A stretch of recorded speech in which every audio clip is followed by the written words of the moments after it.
सभी पत्रकार साथियों को नमस्ते। ये प्रेस वार्ता शुरू करने से पहले हम एक वीडियो देखेंगे। चला दीजिए कृपया।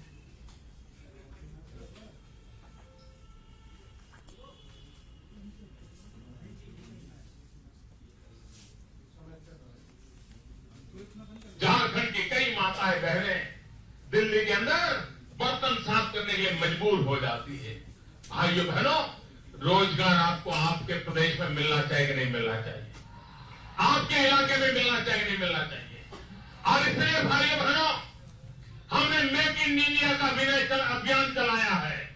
हम चाहते हैं छोटे छोटे कारखानों का जाल बिठे, छोटे छोटे कारखाने लगे, हर गांव गली मोहल्ले में रोजगारी का अवसर पैदा हो और नौजवान अपने ही इलाके में रोजगार कमाए ताकि शाम को अपने माँ बाप के पास जाकर के बैठ सके, माँ बाप के साथ सुख दुख बांट सके, माँ बाप के साथ बैठ करके रूखी सूखी रोटी खा सके।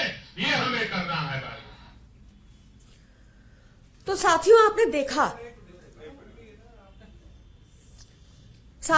देखा कि 2014 में प्रधानमंत्री मोदी कितने चिंतित थे कि झारखंड से हमारी माताएं बहनें दिल्ली आकर रोजगार के लिए उनको मजबूर होना पड़ता है, दिल्ली आना पड़ता है।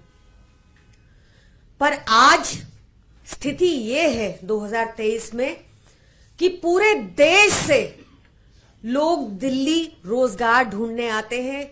आप यहां किसी टैक्सी ड्राइवर से मिलिए, किसी पनवाड़ी से बात कीजिए, या फिर घर में बर्तन मांजने वाले हमारे माताओं बहनों को पूछिए, वो सब दिल्ली के बाहर से हैं। 2014 में प्रधानमंत्री मोदी ने मेक इन इंडिया नाम की स्कीम निकाली थी। इसके तहत 450 करोड़ प्लस खर्चा भी किया इसका प्रचार करने में। पर इसके दो एम थे। पहला एम यह था कि 2022 तक 25% कंट्रीब्यूशन होगा मैन्युफैक्चरिंग का जीडीपी को, और दूसरा एम था कि 10 करोड़ मैन्युफैक्चरिंग जॉब्स उत्पन्न होंगी। पर इसके ठीक विपरीत क्या हुआ? 2014 में जो मैन्युफैक्चरिंग 17% जीडीपी को कंट्रीब्यूट करती थी, वो 2019 में कोविड से पहले 13.32% रह गई। कोविड के बाद ये आंकड़ा 2022 में 13.32% हो गया। 2019 में 13.6% थी और कोविड के बाद 2022 में 13.32% है। 2023 फिस्कल ईयर ऑलरेडी ऑनगोइंग है। इसके आंकड़े मार्च के बाद आएंगे। इसका मतलब क्या हुआ? आप देखिए, वर्ल्ड बैंक, ये जो ग्राफ है ये वर्ल्ड बैंक का डाटा है। एक और स्लाइड होगी विनोद भैया। ये दिखाता है कि हमारे देश में मैन्युफैक्चरिंग बहुत संकट में है, लगातार गिरती जा रही है। ये दिखाता है कि 2022 में जो 13.32% मैन्युफैक्चरिंग कंट्रीब्यूट कर रही है जीडीपी को, ये 1970s में ये आंकड़ा था आखिरी बार। यानी कि 1991 में न्यू इकोनॉमिक पॉलिसी लिबरलाइजेशन के बाद जितना भी काम हुआ था वो सब नष्ट हो चुका है। 2018 में जब प्रधानमंत्री मोदी से सवाल पूछा गया मैन्युफैक्चरिंग के आंकड़ों को लेकर, तो उन्होंने जवाब दिया था कि पकौड़े तलना भी एक रोजगार है जो इन आंकड़ों में रिफ्लेक्ट नहीं हो रहा। मैन्युफैक्चरिंग से 10 करोड़ जॉब मिलना तो दूर, आज देश 5 दशक की सबसे ज्यादा बेरोजगारी के दौर से गुजर रहा है। 2020 में इसके बाद भाजपा ने, केंद्र सरकार ने एक और स्कीम निकाली जिसका नाम दिया परफॉर्मेंस लिंक्ड इंसेंटिव, पीएलआई। आप सबने सुना होगा, सब जगह इसका प्रचार हुआ कि आप अगर देश में मैन्युफैक्चरिंग करेंगे तो आपको सरकार सब्सिडी देगी। ये एक झूठ था, क्योंकि डब्ल्यूटीओ रूल्स के मुताबिक परफॉर्मेंस लिंक्ड इंसेंटिव भारत में मैन्युफैक्चरिंग पर नहीं दिया जा सकता, सिर्फ असेंबली पर दिया जा सकता है। और देश में ऐसे कितने ही उद्योगपति हैं जो चाइना से माल इंपोर्ट कर कर यहां असेंबल कर पाए? इनकी संख्या बहुत कम है। तो इनकी पीएलआई स्कीम भी बुरी तरह से फेल हो गई।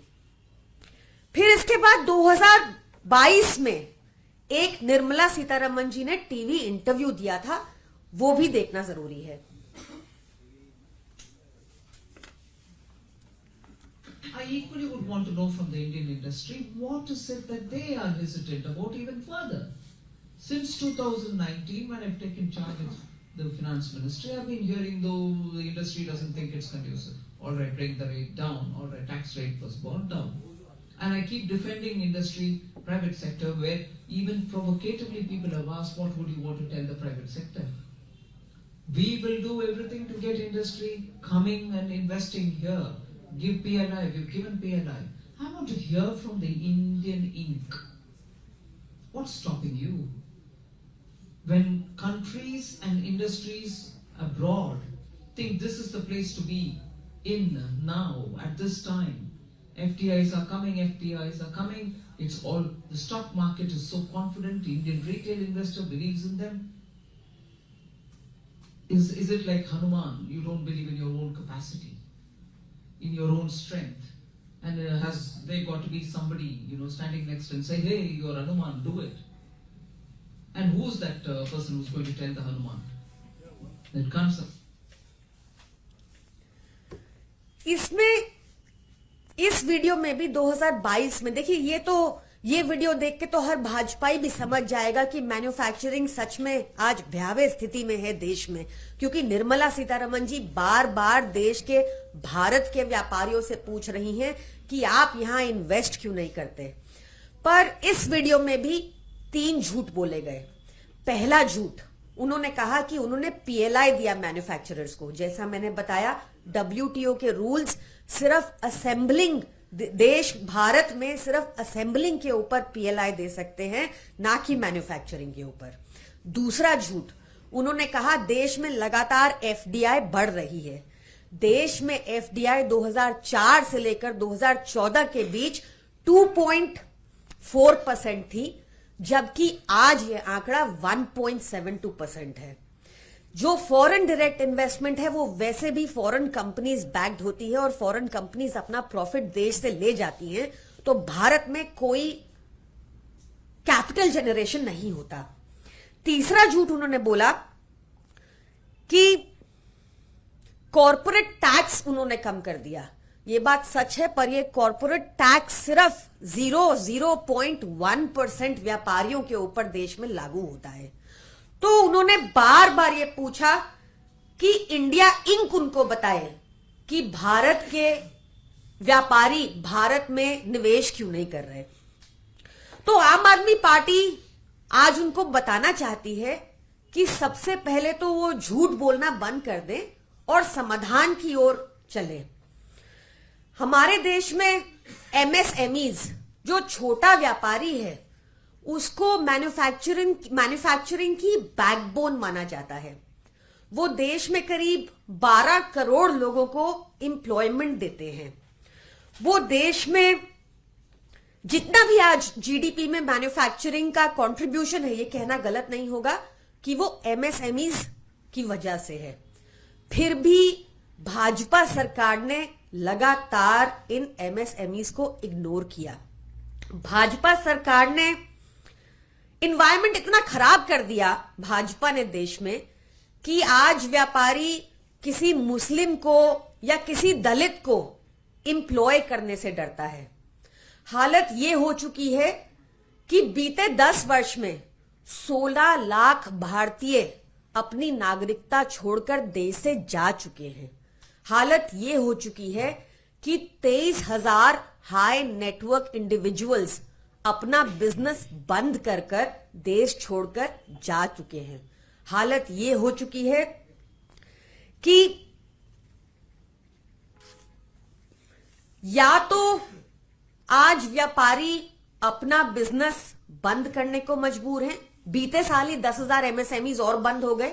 MSMEs are dying, which is very dangerous for the country, क्योंकि जितनी बिजनेस बंद होगा उतना बेरोजगारी और बढ़ेगी।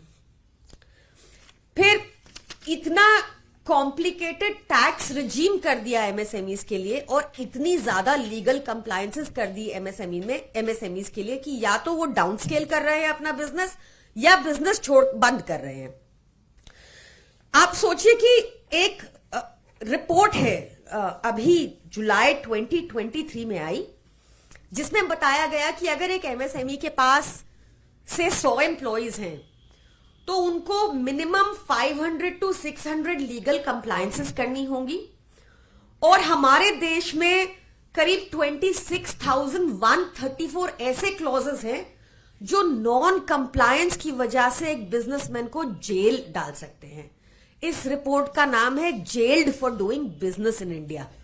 अगर ये बहुत नहीं था तो बची खुची कसर मुजफ्फरनगर के भाजपा एमएलए जैसे लोग पूरी कर देते हैं जो वसूली करना चाहते हैं एमएसएमई से, और वो नहीं अगर उनको पैसा देते तो वो लोगों को भड़काते हैं कि फैक्ट्री जला दो। और बची खुची कसर अगर ये 26,134 क्लॉजेस इनफ नहीं थे जिसके तहत जेल हो सकती है व्यापारी को, तो उन्होंने पीएमएलए जैसा लॉ ले आए। पीएमएलए जैसे लॉ में संशोधन कर दिया। इस संशोधन के तहत आपको बिना किसी प्रूफ के, बिना किसी एविडेंस के जेल के अंदर एक लंबा टाइम रखा जा सकता है। सोचिए कल को केंद्र में ऐसी सरकार आ जाए जो कहे कि मुझे 1 करोड़ इलेक्टोरल बॉन्ड में दो, नहीं तो मैं तुम पर पीएमएलए का केस लगा दूंगा। और तो और आपने हाल ही में एक बहुत ही अजीब केस देखा होगा जहां पर 2 लोगों की जमीन को एक भाजपा के उच्च अधिकारी ने कब्जाने की कोशिश की और वो दोनों लोग उस भाजपा उच्च अधिकारी के खिलाफ कोर्ट गए। तो भाजपा ने क्या किया? उनको ईडी का नोटिस भेज दिया। क्या मंशा है कि वो दोनों लोग अपना केस वापस ले ले और भाजपा के उच्च अधिकारी उनकी जमीन को कब्जा लें। तो इस तरह से लगातार पीएमएलए का दुरुपयोग हो रहा है। आप सोचिए उन दोनों के पास बैंक अकाउंट में 450 रुपए थे और ईडी के ऑफिस जाने के लिए भी उनको कर्जा लेना पड़ा। तो अगर भाजपा सीरियस है, जो मैन्युफैक्चरिंग का आंकड़ा 13.32% पहुंच गया है, तो एक क्वार्टर के रिजल्ट को इस तरह सेलिब्रेट ना करे कि हमने तो पूरी दुनिया को ही जैसे मैन्युफैक्चरिंग में पिछाड़ दिया हो। सच को एक्नॉलेज करें। और क्योंकि भाजपा में आज अभाव है लीगल, इकोनॉमिक और फाइनेंशियल जूरिस्प्रूडेंस का, तो उनको अरविंद केजरीवाल जी को कंसल्ट करना चाहिए। उनको अरविंद केजरीवाल जी को कंसल्ट करना चाहिए क्योंकि जैसे दूसरी बार हमारी जब दिल्ली में सरकार बनी 2015 में, तो उन्होंने आते ही वैट कम कर दिया, जिस वजह से रेवेन्यू जनरेशन हुआ, व्यापारियों का ट्रस्ट बढ़ा क्योंकि उन्होंने देखा कि उनके टैक्स का पैसा अरविंद केजरीवाल जी की सरकार स्वास्थ्य में, हेल्थ में, एजुकेशन में, इंफ्रास्ट्रक्चर में, डेवलपमेंटल वर्क्स में लगाती है। तो उनका ट्रस्ट बढ़ा। वैट कम होने की वजह से वो भी पूरा टैक्स देने लगे। एक अच्छा एनवायरनमेंट मिला। रेड कल्चर बिल्कुल बंद कर दिया दिल्ली में। पहले बहुत रेड्स होती थी, रेड कल्चर को बिल्कुल बंद कर दिया गया दिल्ली में और इससे इन्वेस्टर का ट्रस्ट बढ़ा, इससे बिजनेसेस का ट्रस्ट बढ़ा।